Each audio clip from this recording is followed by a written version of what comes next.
Cresce o número de jovens que utilizam aplicativos de relacionamento, mas a busca por compromisso sério não é o interesse principal. O projeto de uma igreja aqui de Curitiba ajuda a acabar com a fome de moradores do bairro. Universidade Tuiuti do Paraná inaugura um laboratório de experiências de consumo. E a cidade já está pronta para as festas de final de ano. Nós vamos conferir os significados das decorações natalinas. Está no ar o TP News.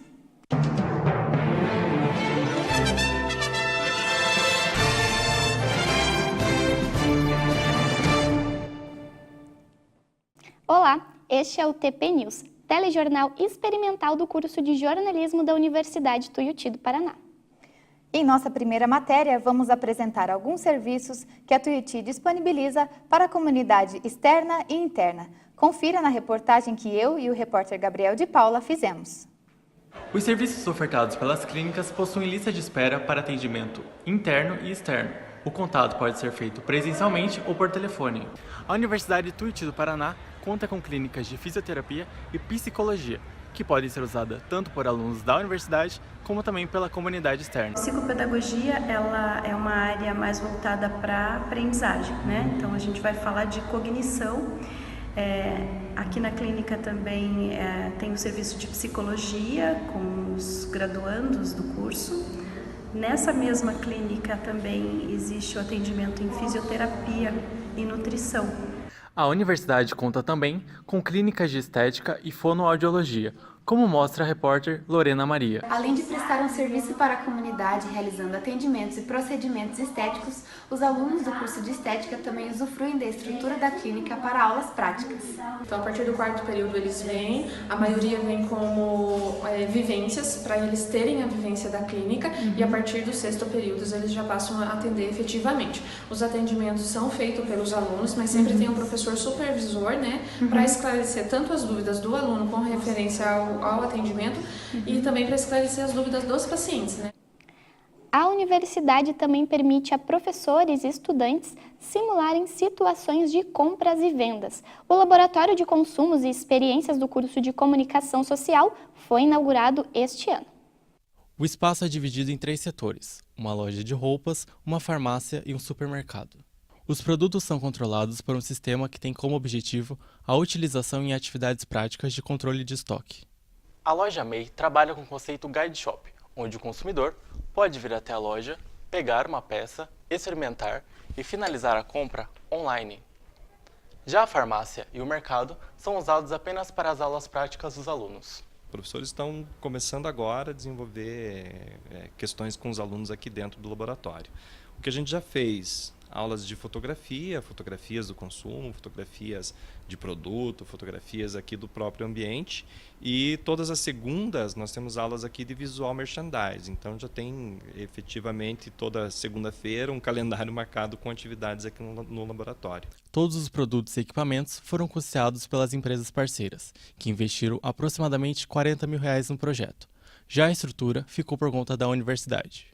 Então, uma parceria bastante positiva, no sentido de que a universidade é o local onde a gente vai experimentar coisas novas, e a gente tem esse interesse aqui dentro desse laboratório, né, que eles tragam coisas para cá para saber se de repente vai dar certo ou não, fazer uma pesquisa de mercado, fazer uma pesquisa para testar um produto novo. Então é para isso que o laboratório existe também. Moradores do bairro São Brás, em Curitiba, encontraram uma forma especial de ajudar famílias necessitadas do bairro. A lição de solidariedade atrai a atenção de quem passa na região. Ajudar de forma efetiva os mais necessitados ficou um pouco mais fácil com um projeto especial realizado na paróquia São Brás, a Geladeira Solidária. Então ela já existe em cidades pequenas, em especial do interior do Paraná, e alguns paroquianos viram essa iniciativa e a gente sentou e tentou colocar em prática. Fizemos algumas reuniões. É a única, né, em Curitiba, em cidade maior.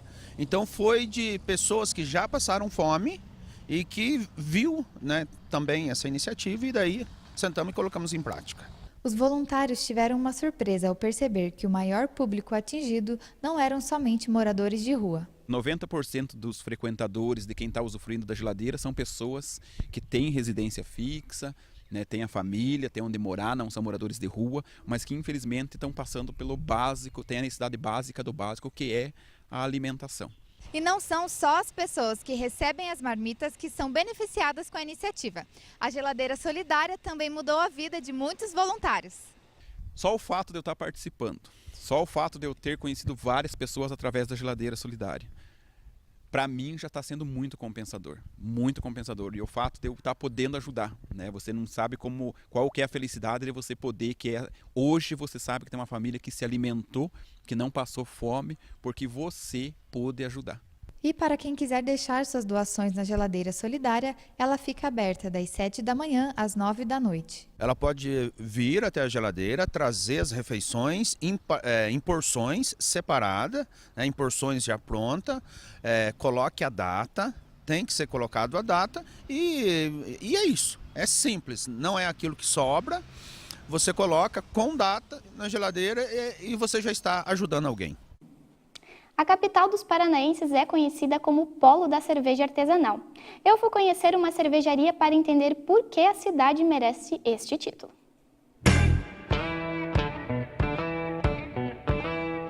Para chegar até o resultado final, a cerveja artesanal passa por um processo longo, cuidadoso e de muita qualidade. Falando em qualidade, você sabe por que a capital dos paranaenses se tornou referência no mercado cervejeiro? Edigia Pupo, que esteve desde o início dessa história, conta pra gente. Curitiba é um epicentro de tudo que está acontecendo. Pelo número de cervejarias, pelo prêmio que as cervejarias já ganharam, pelo reconhecimento que as cervejas brasileiras têm, as brasileiras e as cervejas curitibanas têm no processo, né? E a gente está inserido no meio dessa revolução que aconteceu no meio. Pioneira no assunto, em 2009 a Bode Brown teve a primeira escola de cerveja em Curitiba. A ideia inspirou outras pessoas que a capital ficou até pequena para tanta cerveja artesanal.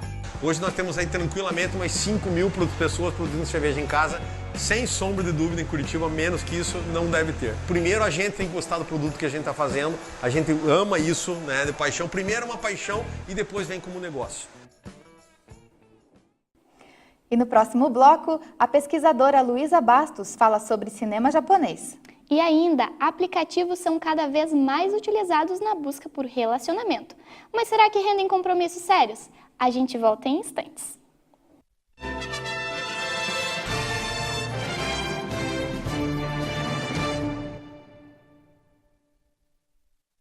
O que você sonha, imagina se vê fazendo, é muito importante para nós. Nós amamos educar, amamos estar nos sonhos que vocês realizarão. Somos uma universidade que nasceu de um ideal e foi se transformando a cada aula, cada conteúdo, cada prova, cada diploma. Ao longo de 60 anos de educação, evoluímos e nos multiplicamos em todos os profissionais que formamos. Dever cumprido e vamos adiante, porque a educação não para, ela cria um universo de possibilidades. Somos a Universidade Tuiuti do Paraná. O nosso trabalho é a sua realização.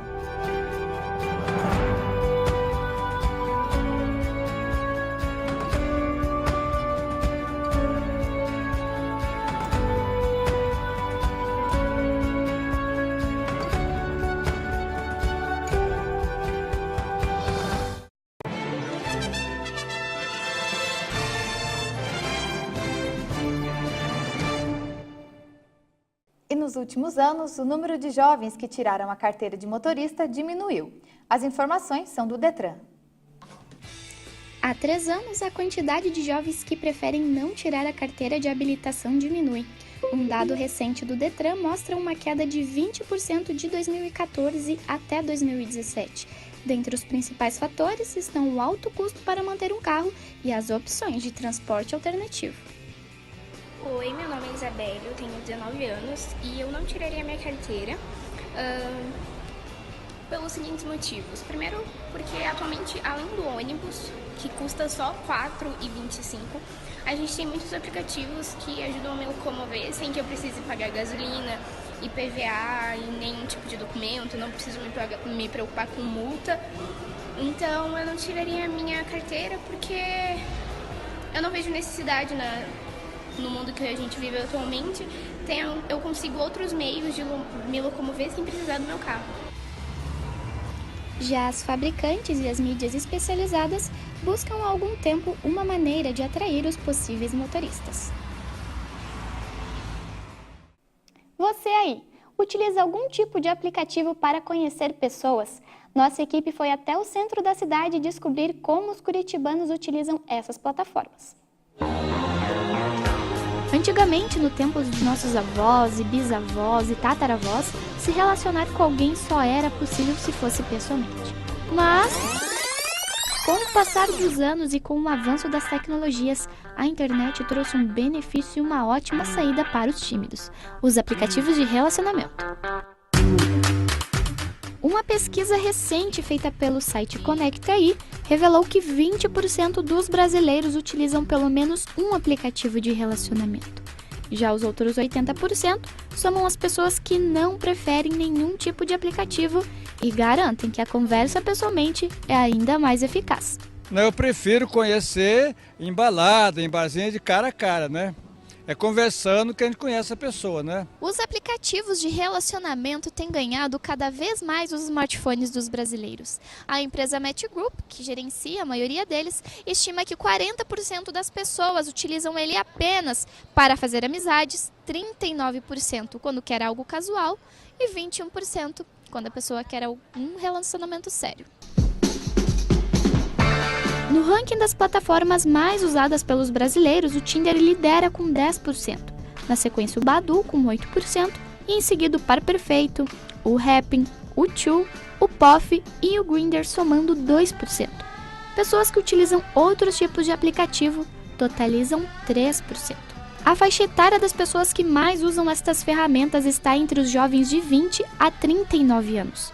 Só as mulheres representam a maioria deles. Eu acho que é muito bom para conhecer pessoas e criar novas conexões, mas não necessariamente com o intuito de ter uma coisa séria, uma coisa já pré-definida na sua cabeça, sabe? Você já utilizou algum deles? Já, principalmente para conseguir contato para trabalho.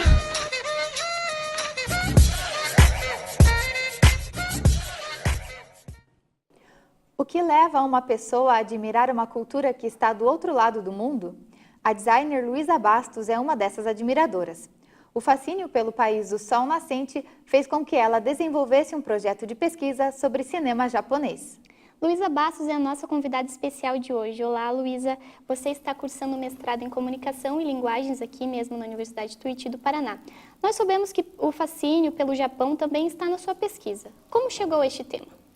Eu gosto do Japão desde que eu era pequena, através dos animes, e isso foi aumentando. Na medida que eu fui crescendo, eu fui começando a gostar das novelas, das músicas, dos programas, e daí eu decidi, isso primeiro na pós-graduação, que eu fiz aqui na Tuiuti também, de rádio e TV, que eu queria me aprofundar mais nisso, unir o útil ao agradável. Daí eu estudei a TV japonesa.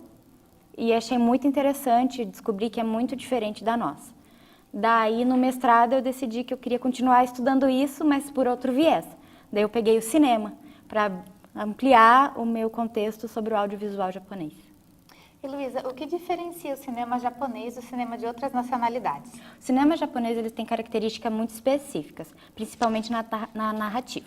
A narrativa deles é muito mais contemplativa, é uma narrativa lenta, ela não é tão agitada quanto os filmes hollywoodianos que a gente está acostumado. Inclusive a linearidade, o começo, meio e fim, ela existe no cinema japonês, mas não é um padrão que a gente está muito acostumado. E o que você atribui ao sucesso do cinema japonês no Ocidente? O cinema japonês começou a ser conhecido no Ocidente em 1950, com Akira Kurosawa, quando ele ganhou um prêmio, ganhou o Oscar com o filme Rashomon.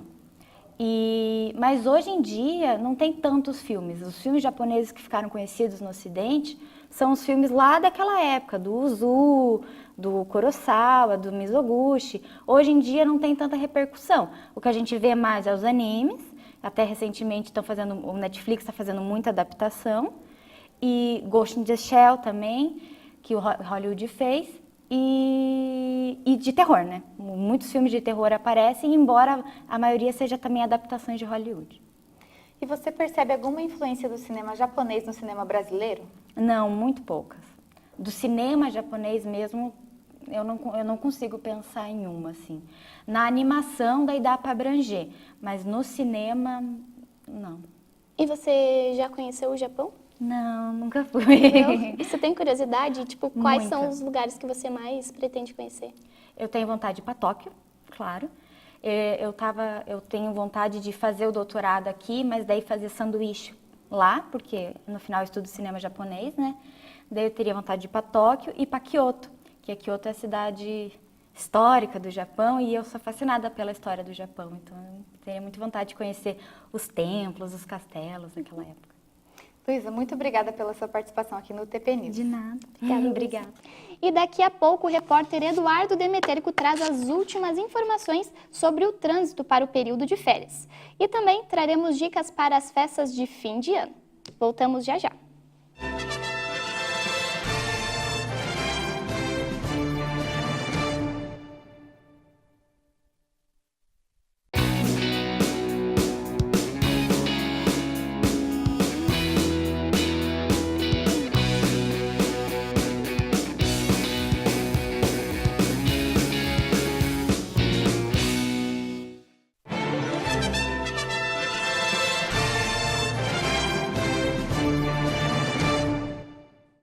Quer saber como fica o tempo para o final de semana no Paraná?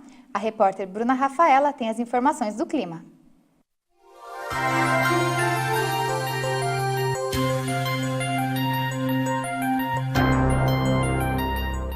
Vamos para a previsão do tempo? E olha, tem previsão de chuva amanhã, pelo menos para a faixa leste do estado. Nos Campos Gerais e em Curitiba, a máxima não deve passar dos 29 graus amanhã, com chuva a qualquer momento do dia. Já no norte do estado, em Londrina, o dia amanhece com 20 e não passa dos 28 graus sem previsão de chuva. Em Cascavel e Foz do Iguaçu, lá na fronteira, a mesma coisa, máxima de 31 amanhã. Obrigada, Bruna. E com a aproximação das festas de final de ano e das férias de verão, o movimento das estradas costuma aumentar. O repórter Eduardo Demetérico está na rodovia do Café e ele tem novidades. É com você, Eduardo. Olá, Lorena e Bruna. No momento há um fluxo normal de veículos tanto na BR-376 quanto na BR-116. Mas na BR-101 existe um pequeno congestionamento de 3 km, mais precisamente no quilômetro 205, em função do excesso de veículos. A Artérias Litoral Sul, concessionária responsável pela região norte de Santa Catarina, fechou uma parceria com o aplicativo Waze a partir do dia 15 de dezembro, justamente o período onde se intensificam as viagens de férias. Essa parceria contém 14 painéis eletrônicos e 187 câmeras de monitoramento que vão ajudar os usuários a ter uma rapidez maior de informação durante os congestionamentos. Voltamos com vocês aí no estúdio.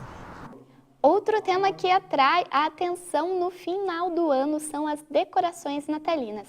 E elas estão relacionadas às tradições religiosas. Confira na matéria. Muita gente espera ansiosa por esta festa que deixa tudo mais alegre e cheio de cores. O espírito natalino invade todos os cantos da cidade. E, para quem gosta de decoração, é hora de usar a criatividade. Vai chegando o fim de ano e as casas vão ficando mais bonitas e iluminadas. As lojas de decoração ficam repletas de símbolos e cada um deles tem um significado especial. Natal é uma festa que surgiu antes do cristianismo, mas com o nascimento de Jesus tornou-se uma festa cristã, aonde se olha o nascimento de Jesus. E o costume de trocar os presentes foi que Deus entregou para nós o seu Filho como um presente e nós então costumamos também presentear outras pessoas. No Natal, primeiro nós enfeitamos uma árvore. A árvore também ela vem antes do cristianismo, mais de 2000 anos antes do cristianismo, mas depois foi adotada como o cristianismo com alguns símbolos. Depois, outro símbolo muito importante é o presépio, que foi feito pela primeira vez por São Francisco no século XIII. Nós temos as bolas e as estrelas que enfeitam a árvore, que nos lembram as pedras, a maçã e outros elementos que costumavam colocar nas árvores. Nós temos também as lâmpadas. A vela que significava essa luz que estava vindo, representava Jesus Cristo. Depois também nós temos as estrelas. A estrela é como se fosse o anjo de Deus presente na vida de cada um de nós. Unir a tradição dos símbolos e as novidades do mercado de decoração pode ser uma tarefa muito divertida. Com objetos mais extravagantes ou com aquelas peças mais simples, o que importa mesmo é viver bem o Natal. Então, acolhendo esta luz que veio ao mundo, que todos nós tenhamos também um feliz e santo Natal de Jesus Cristo. E nessa época de final de ano, tem muita gente que reclama por ganhar peso. E não é por menos, ainda tem umas semanas para o Natal e as comidas típicas dessa época do ano já estão na mesa de muitos brasileiros. O Natal é uma festa repleta de tradições. Reunir toda a família ao redor da mesa no dia 24 de dezembro para apreciar os principais quitutes de Natal é um costume que ninguém quer abrir mão. Nos eventos que vocês realizam próximo do Natal, quais são os pratos que não podem faltar? Bom, o que não pode faltar na ceia natalina, geralmente nas festas das famílias, não pode faltar o peru, né, que é uma das aves mais procuradas, e a gente tem a carne suína também, devido à tradição, né, das famílias antigamente engordarem o suíno e aí matar para o Natal, né, onde fazia as grandes festas, e aí hoje em dia isso já virou tradição, então a carne suína também não pode faltar. E entre tantas delícias natalinas, tem também aquela receita fácil, econômica e que caiu no gosto dos brasileiros, a famosa rabanada. E quais são os ingredientes da rabanada? Pão velho, né? Tem que ser um pão amanhecido, ovos, açúcar ou leite condensado e leite. E após é só fritar. E a delícia está pronta. Prato muito conhecido em países como Portugal e Espanha, a rabanada é também associada às épocas de Quaresma e Semana Santa. Por não comerem carne nesse período do ano, muitas pessoas aderiram à receita para aproveitar o pão. No Brasil, a sobremesa se tornou queridinha mesmo nas ceias de Natal. Quem não tem lá tanta habilidade na cozinha não precisa se preocupar. O preparo durou menos que 15 minutos e agradou a família toda. E aí, tá aprovada a rabanada? Tava deliciosa, muito boa mesmo, recomendo. Feliz Natal! Chega a manteiga, derrete mesmo. E essa edição do TP News termina aqui. Para ler notícias sobre a vida acadêmica, continue com a gente, acessando utp.br. Até logo. Nós agradecemos a sua companhia. Até a próxima edição. Tchau, tchau.